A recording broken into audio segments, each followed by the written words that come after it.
What's going to get you in the most trouble? It might not be what you think. Because we might assume that what's going to bring problems our way are the things that we dislike, the things that we hate, that may make us fume and force us to lash out in ways that mark us negatively and painfully instead. We certainly can find ourselves in a hole because of those types of challenges, but it's not always the things that we hate that put us neck deep into personal problems and consequences. Quite often, it's quite the opposite.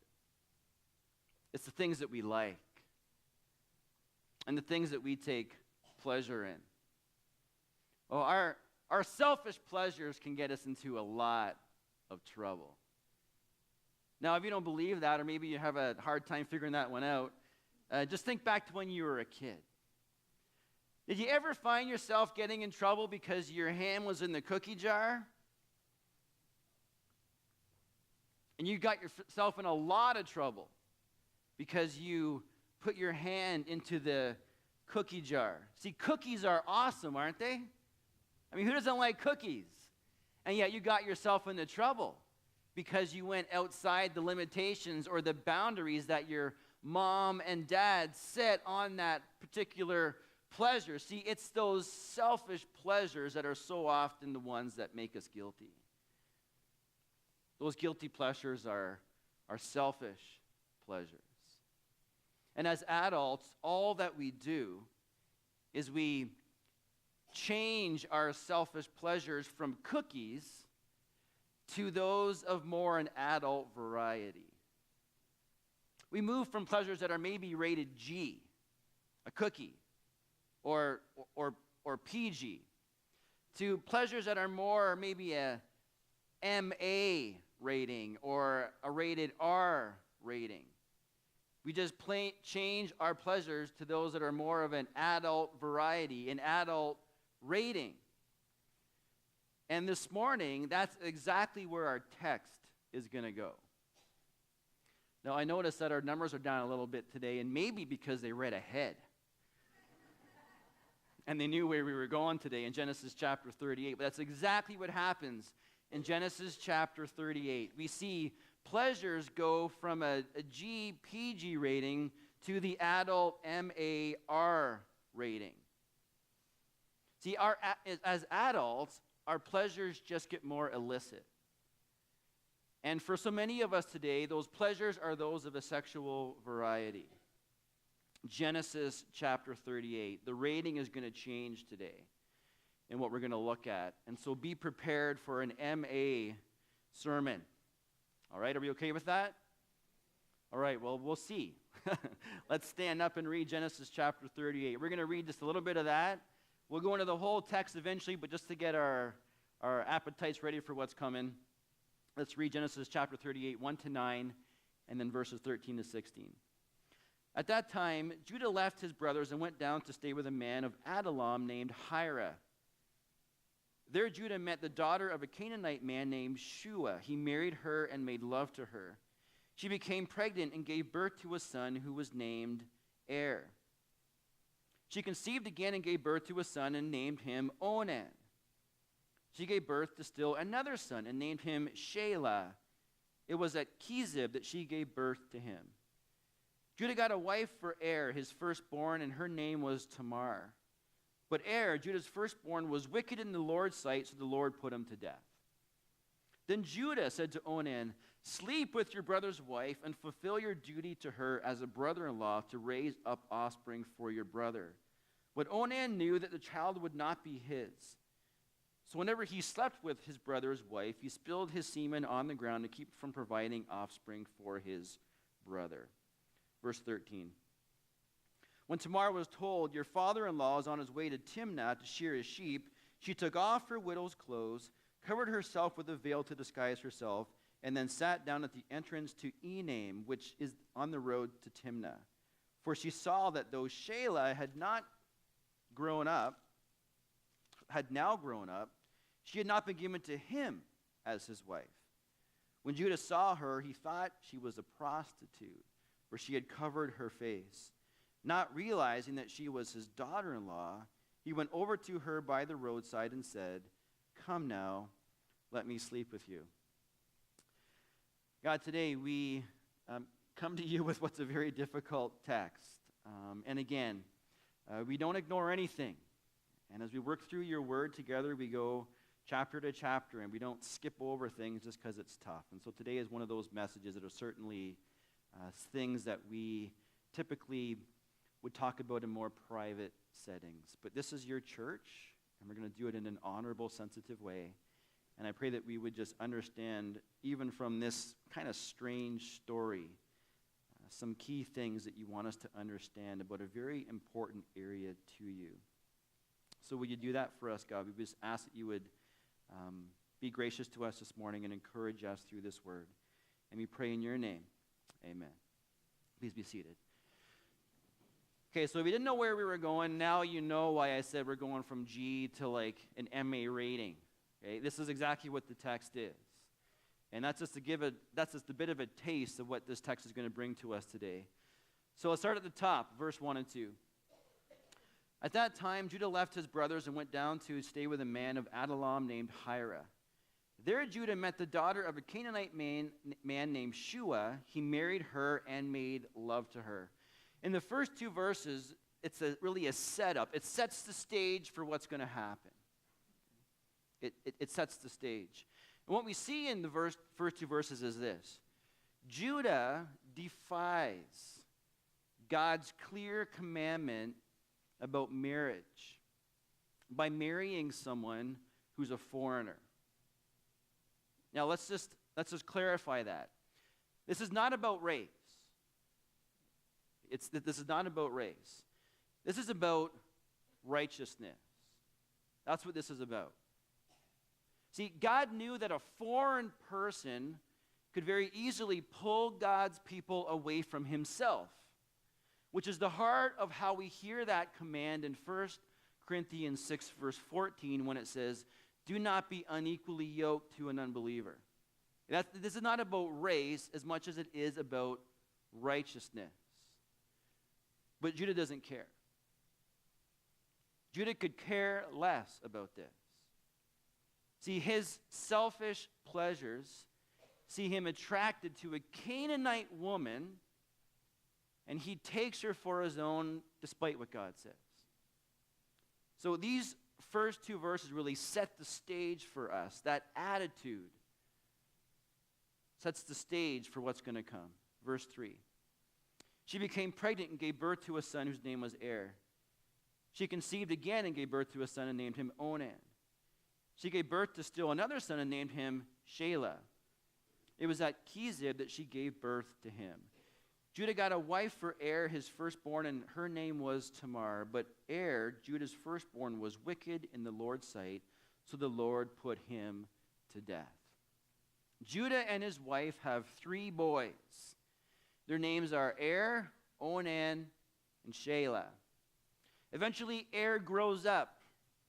He's becoming a man. It's time for him to get married.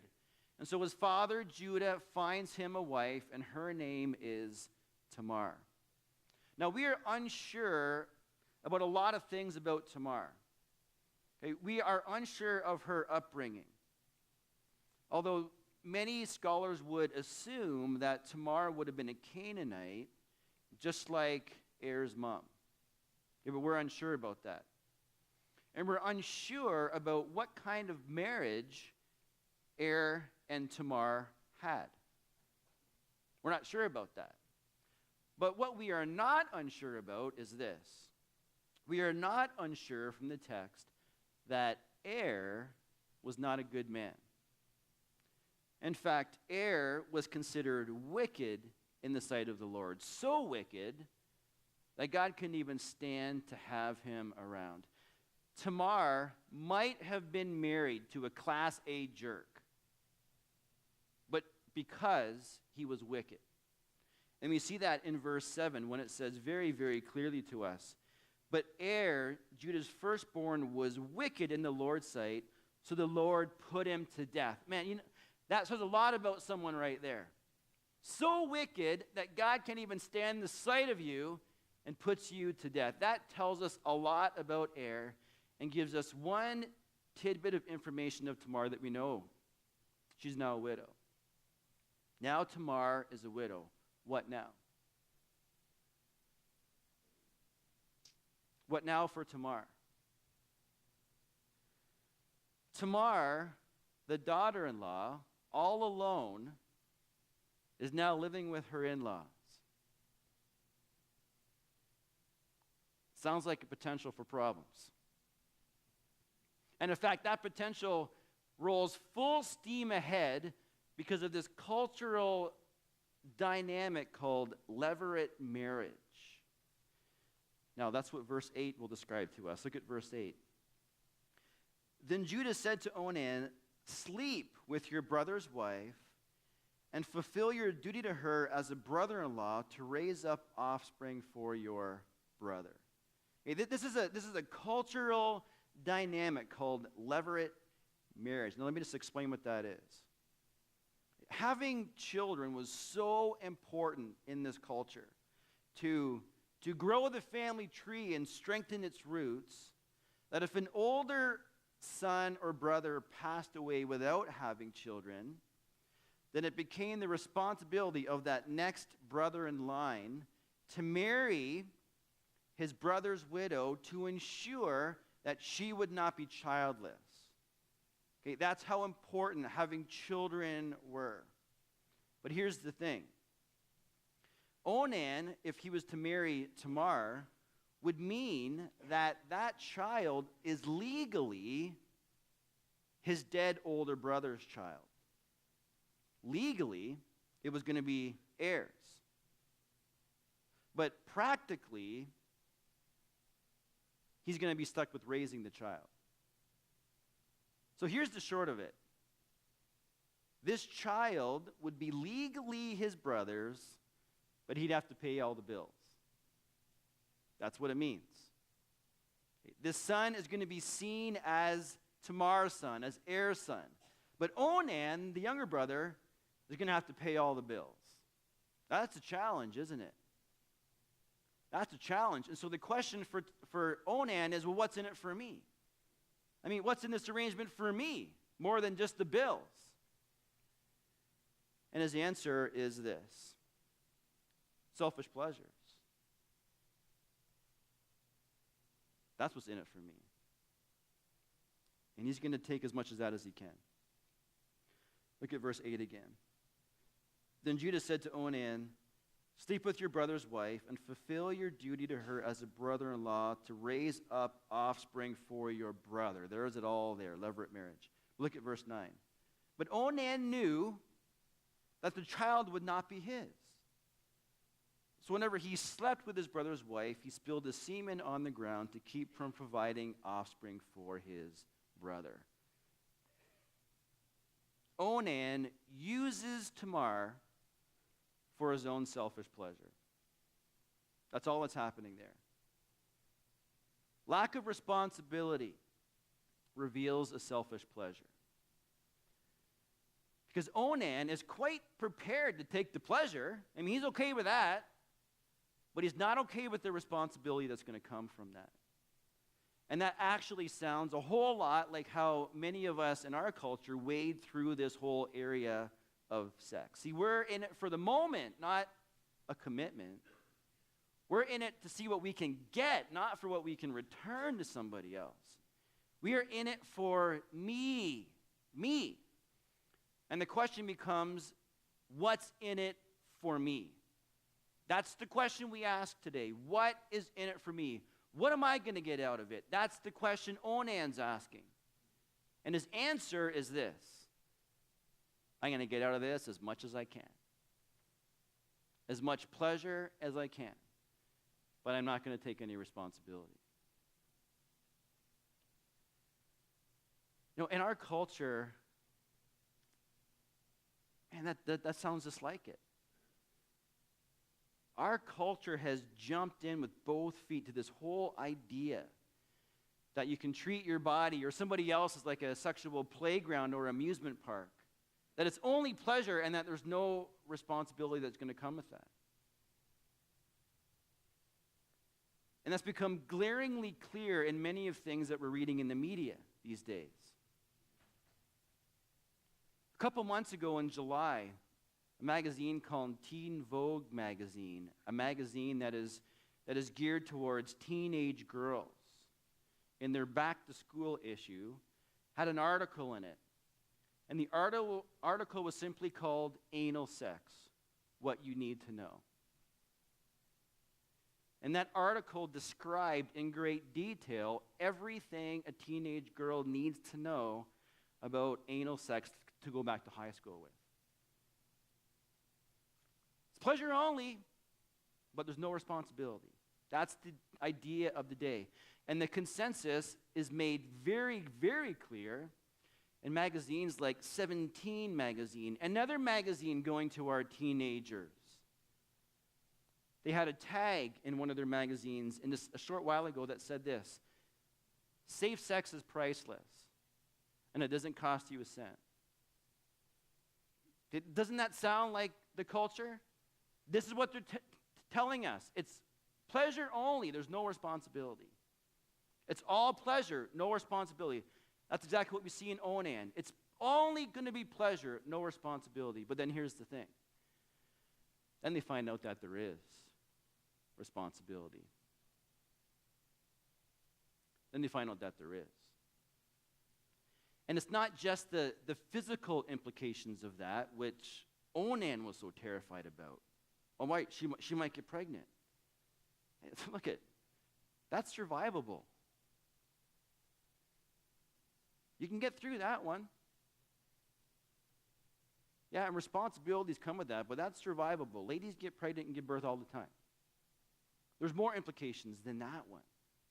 There's emotional implication of what you're now going to drag with you in your life. There are interpersonal implications of your next relationship and how that's going to look, and how what's happened before is all going to create this chaos and mud in that, this difficulty to connect with somebody else. There's the spiritual implications that come with that. There's always a price to pay. There's always a price to pay. It is not just pleasure only, no responsibility. And we see the price paid by Onan in verse 10. What he did was wicked in the Lord's sight. And what was that? It wasn't just about the levirate marriage, okay, not giving Tamar a son, although that's pretty high on the list. It was him using this woman for his own selfish pleasures with no thought of anything but himself. What he did was wicked in the Lord's sight, so the Lord put him to death also. When you don't follow God's righteous ways, there's always going to be a price to pay, always a price to pay. When you color outside the lines, there's always going to be a weight that you're going to need to bear, always. And now they have this great weight as a family. So what's their response? Well, look at verse 11. It's interesting how they respond.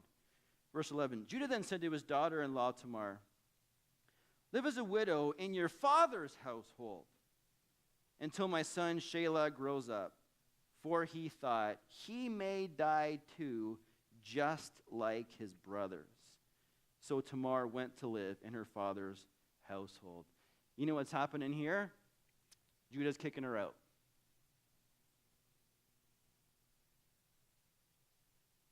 He blames Tamar. He just looks for someone to blame. And he blames the woman used by his son. See, in his mind, it's all her fault. It's all her fault for why died. It's all her fault for why Onan died. And now, his little boy, Shelah, that's all he can think about is she's to blame. We got to get rid of her. So he sends her away to her father's house. See, how often is this the case? When we realize, finally, and often too late, that there is responsibility, we push that aside by looking for someone to blame. Well, no one ever told me about that. And that's not what the magazine said. That's not what the health class said. See, we look for someone to blame. We might blame our age. Hey, I'm too young. I'm just not ready for this. Or we could blame our circumstance. I can't do this. I'm not prepared. Or we can blame, like Judah, we can find just someone else to point the finger to. Lack of responsibility reveals selfish pleasure. But Onan learned something. He learned a lesson. He learned that God's righteousness always prevails over a selfish pleasure. And his dad's about to learn the same thing. Verse 12, down to verse 23. This is the section now where Judah steps in. After a long time, Judah's wife, the daughter of Shua, died. When Judah had recovered from his grief, he went up to Timnah to the men who were shearing his sheep, and his friend Hira, the Adullamite, went with him. When Tamar was told, "Your father-in-law is on his way to Timnah to shear his sheep," she took off her widow's clothes, covered herself with a veil to disguise herself, and then sat down at the entrance to Enaim, which is on the road to Timnah. For she saw that though Shelah had now grown up, she had not been given to him as his wife. Okay, and we know that now because she's been blamed for all these issues. Verse 15. When Judah saw her, he thought she was a prostitute, for she had covered her face. Not realizing that she was his daughter-in-law, he went over to her by the roadside and said, "Come now, let me sleep with you." "And what will you give me to sleep with you?" she asked. "I'll send you a young goat from my flock," he said. "Will you give me something as a pledge until you send it?" she asked. He said, "What pledge should I give you?" "Your seal and its cord, and the staff in your hand," she answered. So he gave them to her and slept with her, and she became pregnant by him. After she left, she took off her veil and put on her widow's clothes again. Meanwhile, Judah sent the young goat by his friend the Adullamite in order to get his pledge back from the woman, but he did not find her. He asked the men who lived there, "Where is the shrine prostitute who was beside the road at Enaim?" "There hasn't been any shrine prostitute here," they said. So he went back to Judah and said, "I didn't find her. Besides, the men who lived there said there hasn't been any shrine prostitute here." Then Judah said, "Let her keep what she has, or we will become a laughing stock. After all, I did send her this young goat, but you didn't find her." Judah uses Tamar for his own selfish pleasures. He takes advantage of her. Lack of integrity reveals a selfish pleasure. Judah thought that he was going to get away with something because it was dark. A symptom of a weak character.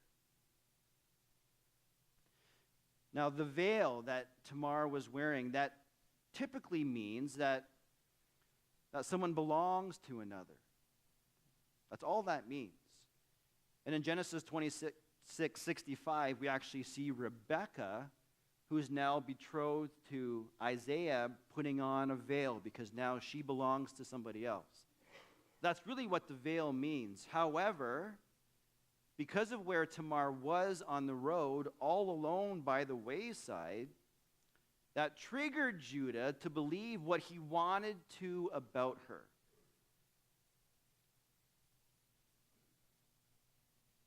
He was going to use her for what he wanted. And what does Tamar ask for? Payment. And when he didn't have a goat with him, what did he say? He said, "I'm going to give you a pledge." The pledge in these verses tell us a lot. Because the pledge that Judah gave Tamar were actually the things that identified him. He gave up more than he realized. And in moments like this, when it's us that's in the dark, we give up more than we suspect.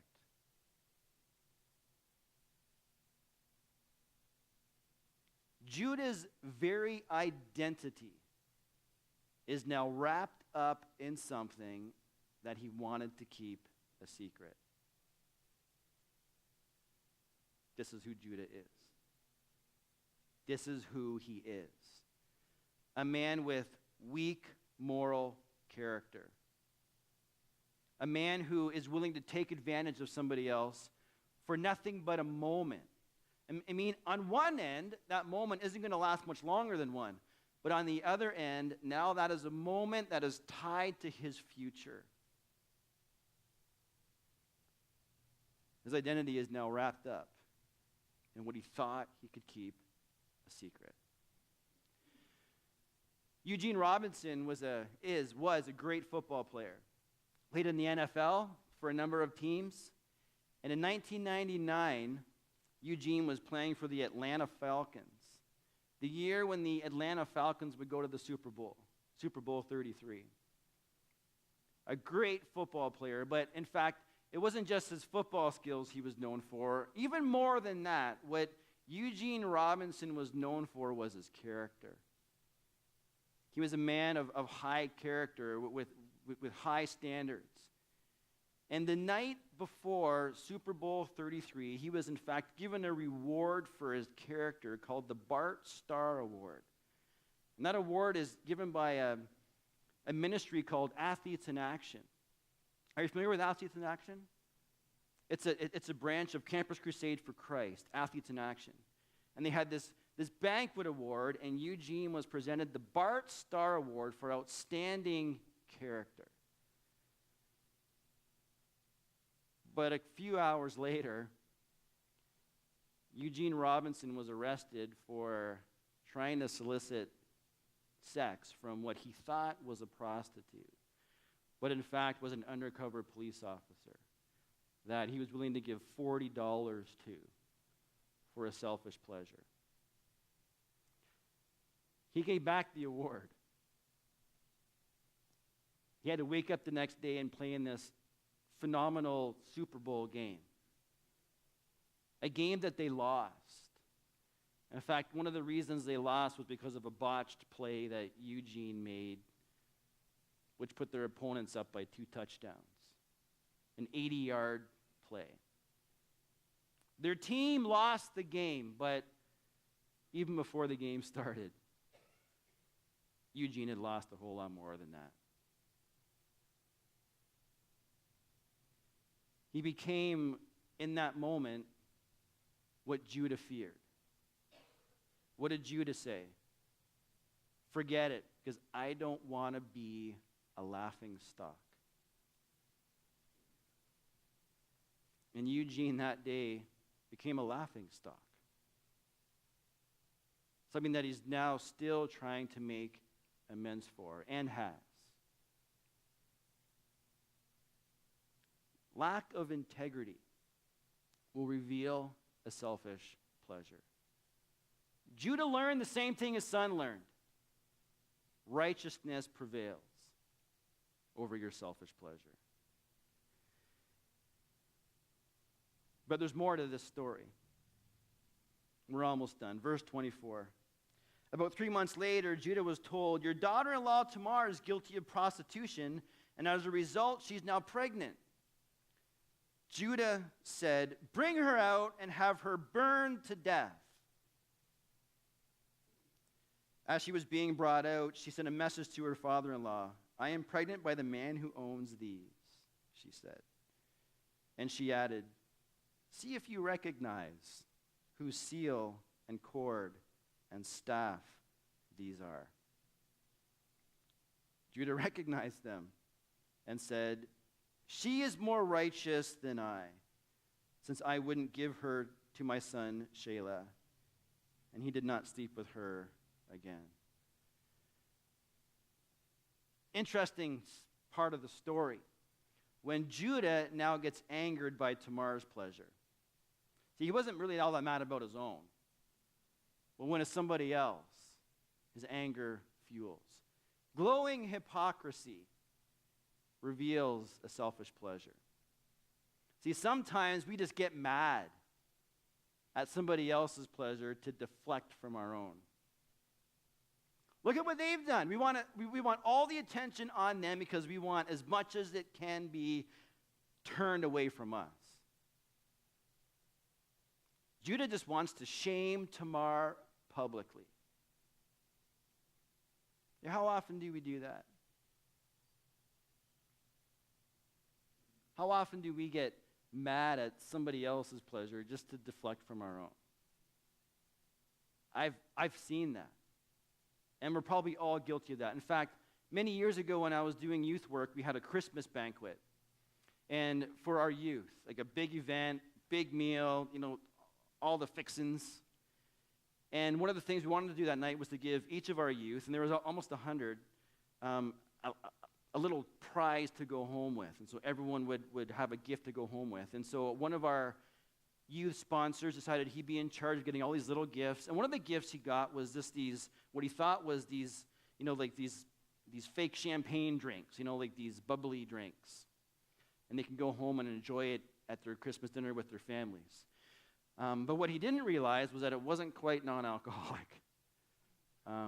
It was like a 0.0 something %, and he had no idea. In fact, he was a recovering alcoholic and was just horrified when he realized what he had done.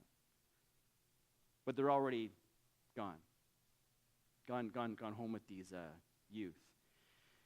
And one of our sponsors wasn't able to be there that night, but he got wind of what happened. And I got this nasty email from him. Just nasty. Like up one side, down the other. How would we do this? If I were there, then I would have. Whoa, what is going on? It was just an innocent mistake. This guy feels terrible about it. In fact, if anybody was going to feel bad, it was this guy, and he did. What is going on? My goodness, like it just seemed over the top. Well, within that year, I was actually walking into that man's office who wrote me the email, that glaring email, because he was having an adulterous affair with somebody in our church. And I had to walk in and have that encounter with him. And it was very interesting to me how he just fueled and got fired up by this one man's little mistake while ignoring his massive, massive, massive crater in his life. He was caught. Judah didn't want to get caught, and now he's caught. Now, he says, Tamar's more righteous than me. Well, it doesn't mean she's righteous. She wasn't righteous. There are some things she did that were clearly not righteous. But she was more righteous than Judah. He was right about that. More righteous than the man who didn't do things God's way, who thought selfish pleasures was all that he wanted to take. A man that ignored God's ways to do it for pleasure that is now long, long gone. Whatever pleasure there was, it's long gone now. Long gone. And he discovered that in his glowing hypocrisy. Glowing hypocrisy reveals selfish pleasure. But Judah learned what we need to learn. Righteousness prevails over a selfish pleasure. Righteousness will always prevail over a selfish pleasure. Sometimes you got to wait a little bit, but you'll see that it does. And there will be consequences to face. There will be responsibility. There will be integrity issues. And your hypocrisy will be extremely clear to those who watch. So if that's us today, if this is our issue, a selfish pleasure, now what? How do we move on from this? Can we? Well, we can. We can learn this now and prevent ourselves a whole lot of trouble. We can move on from what was yesterday. Even what's happening today, we can move on from that. In Galatians 5:19 it says, "Now the acts of the flesh are obvious: First one, sexual immorality. This is not a secret. I'm not giving you new information. The acts of the flesh are obvious. First one, sexual immorality. Ephesians 5:3 tells us, have nothing to do with sexual immorality. 1 Thessalonians 4, verse 3 and 4, and it's God's will that you be sanctified, that you avoid sexual immorality, that you learn to control your bodies in a way that is holy and honorable, not in lustful pleasures like pagans who don't know God. 1 Corinthians 6:18, flee from sexual immorality. I mean, the warnings are clear, and the warning is, learn that righteousness is going to be what will prevail here. Righteousness must prevail. And I know that this is a topic where some of us have scars and have wounds and have been marred. But we don't have to be stuck here. Okay, we can still move down the line, and we can actually run away from these things. But to disconnect that cord, we just have to trust that God's promise is true when he says, if you confess your sins, he is faithful and just and will forgive you from all those unrighteous things. We can move on from that. We can allow righteousness to prevail starting now. And we do it simply by asking God forgiveness and fleeing from all those things, like he said. We just need to learn that righteousness prevails over a selfish pleasure.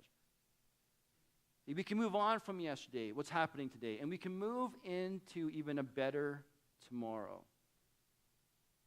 This whole season of life changed Judah. Man, he did walk on from this. And when he walked on, he was a very different man. In fact, in Genesis chapter 44, in that story, we see a very unselfish man. And we'll get to that story later, when Benjamin is kind of caught with that cup in his sack, and Joseph, who they don't know is his brother yet, says, keep Benjamin with me. Judah says, no, this isn't going to happen. Let Benjamin go, keep me. Let me stay.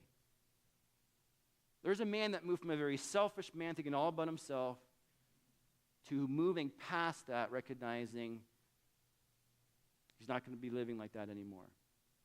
It changed him. He moved past into a better tomorrow.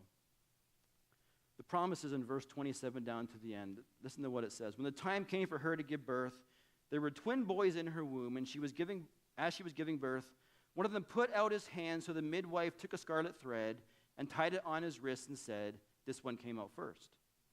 But when he drew back his hand, the brother came out, and she said, so this is how you have broken out, and he was named Perez. Then his brother, who had the scarlet thread on his wrist, came out, and he was named Zerah. You know what? Despite what happened in Judah's past, God wasn't bound to that himself. Okay, Judah moved past that, and God still used Judah in an incredible, miraculous way that only God can use. Because we read that Judah and his son Perez are in the line of King David. These are King David's great-great-great-grandparents. And we know that King David is from the very line of Jesus Christ himself. See, God still used Judah and his family in incredible ways, despite their error and the trouble they've created for themselves. So don't think for 1 second that a selfish pleasure is somehow going to ruin your life and stick you there for the rest of your days. When you turn to righteousness and know that righteousness prevails, God is still going to use you. He's still going to do what he wants in your life. He's still going to use you in incredible ways. You're no longer bound by that. So do you want to have less trouble? Do you want God to actually use you and your family just like he did Judah despite that? Do you want less trouble?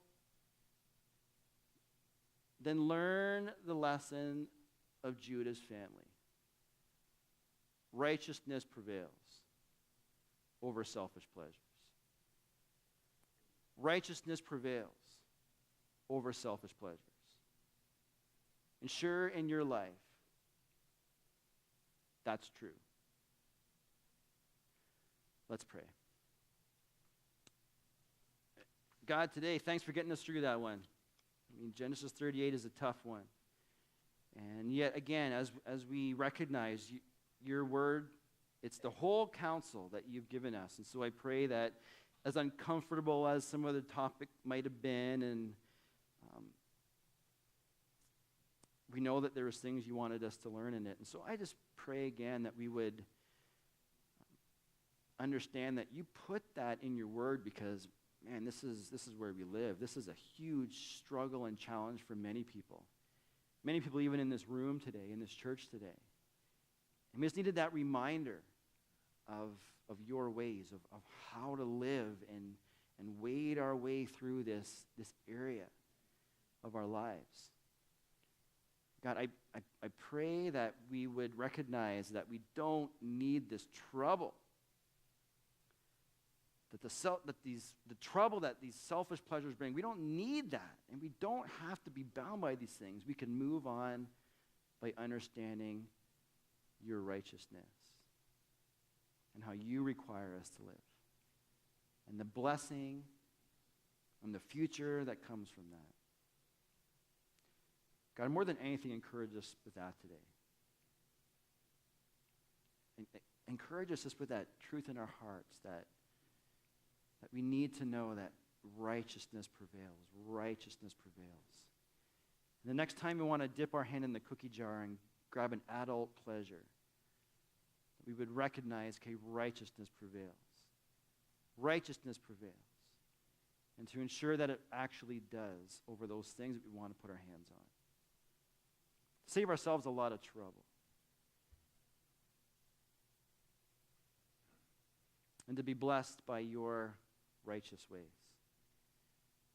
So God, I pray that, again, we've been encouraged this morning, we've been challenged, and that we're able to move